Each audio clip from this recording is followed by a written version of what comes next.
Hello, everybody. We are back, and our next candidate is for the Cambridge School Committee. She is running for re-election, ladies and gentlemen. Rachel Weinstein is a product of, a parent in, and a policymaker for the Cambridge Public Schools. Please welcome, running for re-election to the Cambridge School Committee, Rachel Weinstein. Hello, Rachel. How are you? Hello, Jimmy. It's great to see you. Thanks to you and CCTV for having me back.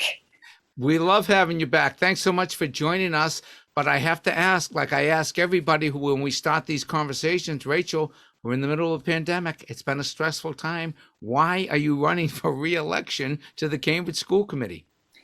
Well, it's been just a vacation for me during the pandemic. It's been a cakewalk being on school committee the last year and a half.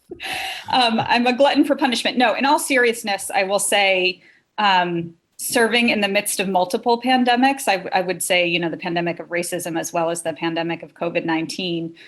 I expected the racism pandemic. I went in with a fire in my belly to deal with racial equity. Did not expect the COVID one. However, I do feel that the blessing in disguise there is having a sense of agency. We were all just overwhelmed with the world, and I've been grateful to not have control, but have some influence during this time. And I'm running again because I'm just getting started. There's so much I want to do.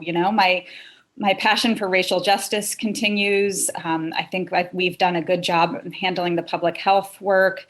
We have an interim superintendent. We're just getting a team and building the momentum. And so I'm hoping to continue to serve and be part of the needed change. That's great. Rachel, what would you say your three top priorities are? For a second term? Yeah. So the three top priorities, one is we are working on an expired district plan. And when we say district plan, that's basically the strategic plan for the Cambridge Public Schools. The goals in our current plan are racist. They are, we expect something like 48% of our Black students to be reading on grade level in third grade, and like a third of our students who receive special education services to be reading on grade level at third grade. And so if that's at third grade, what are we setting up our young people for when they graduate from our system? So one thing we need is simply to expect every single young person to be at or above grade level by the time they leave us. And that's, while that is in some ways just on paper, it's really not, because we're communicating our expectations to our young people, to our families, and to our teachers, who then teach them, like, actually, no, we expect you and we're going to hold you accountable for seeing every young person reach their potential. So one thing is an updated district plan that is anti-racist. A second piece, you will soon see the 2019 or 2021 rather, teen health survey data. What that teen health survey does is it tells us how are our young people in our upper schools and in our high school feeling. And what troubles me, there are many things that trouble me, to be honest. The thing that stands out the most, though, is that the vast, vast majority of our students, our young people in grades 6 through 12, do not have an adult at school they would go to with a problem. And my fundamental belief is that learning happens when there is trust and safety and relationship. And so if we want our young people to take academic and intellectual and social risks, they have to feel that they're in an environment where there's an adult who's got their back. So you heard me say 2 years ago that I believe every child deserves a champion. I still believe that. So that's a second thing we need to continue to work on. And you asked for three, so I'm going to give you one more. Yeah. The third is around work-based learning and social entrepreneurship and post-secondary plans. So we have the Ringe School of Technical Arts. It's a great program and it could be so much better, right? We're just not graduating enough young people with industry recognized credentials. So I want to see that program become more robust. I want to see all of our high school students have internships, because here we are in Cambridge, this innovation city. We're surrounded by biotech. We've got universities, and our young people deserve that firsthand experience and tying what they're learning in school to real world experience. Right. Rachel, when you talk about especially bringing people up to third grade reading level if they're in the second grade or the third grade, are we talking about possibly hiring more people for that individual attention? And the same thing with having a champion later on in the other grades. Are we talking about possibly hiring more people to fill those roles, or how would we achieve it without that? Yeah. So that is a natural place to go, right? In thinking about like, how do we do this? And what I have heard from our administration and other experts in the field is that actually the Cambridge Public Schools have been layering people on for a long time and layering programs on for a long time, and we're not really seeing the needle move significantly. And so I think actually what needs to shift is, well, two things. One is we need to evaluate the programs we're using and see which ones work and expand those and maybe cycle some others out. We're not so good about doing that here in Cambridge, about saying, thank you so much, and now we're done. And then the second piece is we have to be better at collaborating. So like if we talk about a champion for every child, we have these amazing out of school time programs that know young people very well. And if we were to look at a roster of young people and say, all right, well, Jimmy, you've got your baseball coach, and Rachel, you've got your dance instructor, and, Jacqueline has her English teacher, we could figure out how everyone has some adult that's helping them navigate through course selection, through getting the supports they need. Maybe their parents need translation, whatever the cracks are, but they don't have to be another person in the school building necessarily. Okay. So connecting the dots. Yes. Great. And in terms of what you would like to see happen, first of all, the school committee as a whole, from what I've heard from other members, seems to be working pretty well together as a team. Would you agree with that?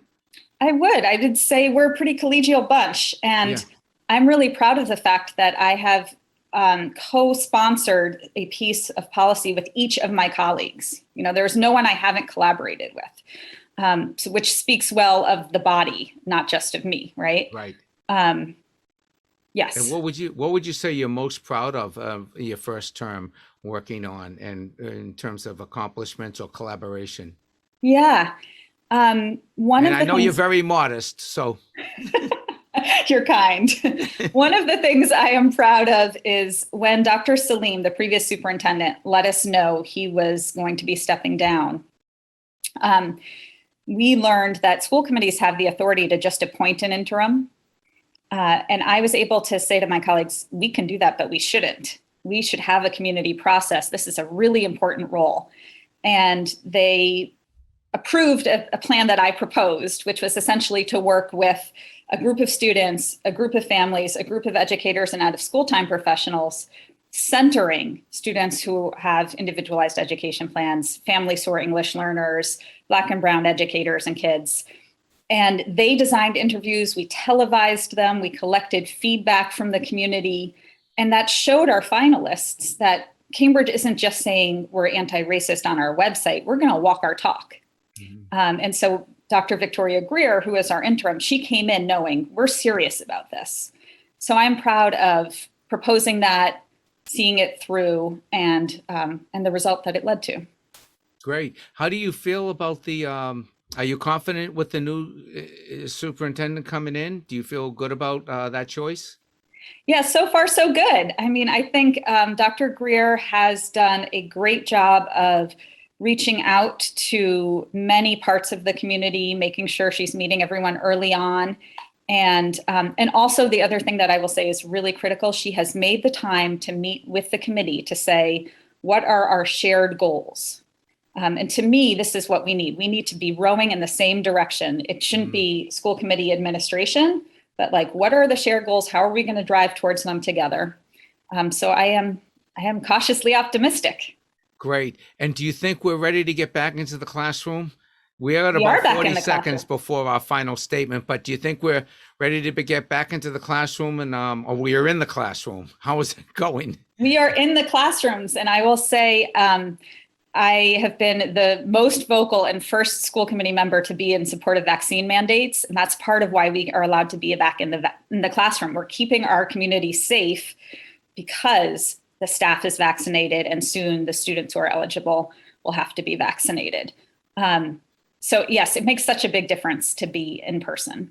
Great. And I assume there's not a lot of pushback in this city about being vaccinated in terms of mandates, or is there? There's more than you might think in Cambridge. Okay. I have had some parents say, Rachel Weinstein, keep your hands off my kids. This is, my choice. And I understand that they have concerns. I also think it is not just about their kids. It is about the safety and health of our community as a whole. And so sometimes we have to make sacrifices for the greater good. We do this on so many other illnesses, on so many other vaccines. Every year I have a 8th grader, right? I submit her vaccine records every year to the school department. So this is just another instance that we have to do that for one another. Right. So Rachel, please, a closing statement, please tell people why they should vote for you, or whatever your closing statement is, but tell them where they can get in touch with you and what sequence of vote they should give you. I like the way you asked that, Jimmy. So my name is Rachel Weinstein. I have been consistent, and I will continue to be consistent on my values and goals. I'm all about racial equity, social justice, public health. I think what's different about me from 2 years ago is you can see I am a person who has walked my talk. So all of our candidates share a lot of values. I have a track record of following through on mine. So I hope that I have earned your number one in terms of sequence. I ask for your number one vote this fall for school committee. And you can learn more about me at my website, which is rachelforcambridge.com. I'm also going to give you my cell phone number, which is 857-600-1265. Call or text anytime. I really want to hear ideas, questions, feedback. You have to hold us accountable. Thank you. Great. Thank you so much, Rachel. Great to see you again. I'll see you on the campaign trail. Stay safe and best of luck. You too. Thank you so much, Jimmy. Bye-bye. Bye-bye.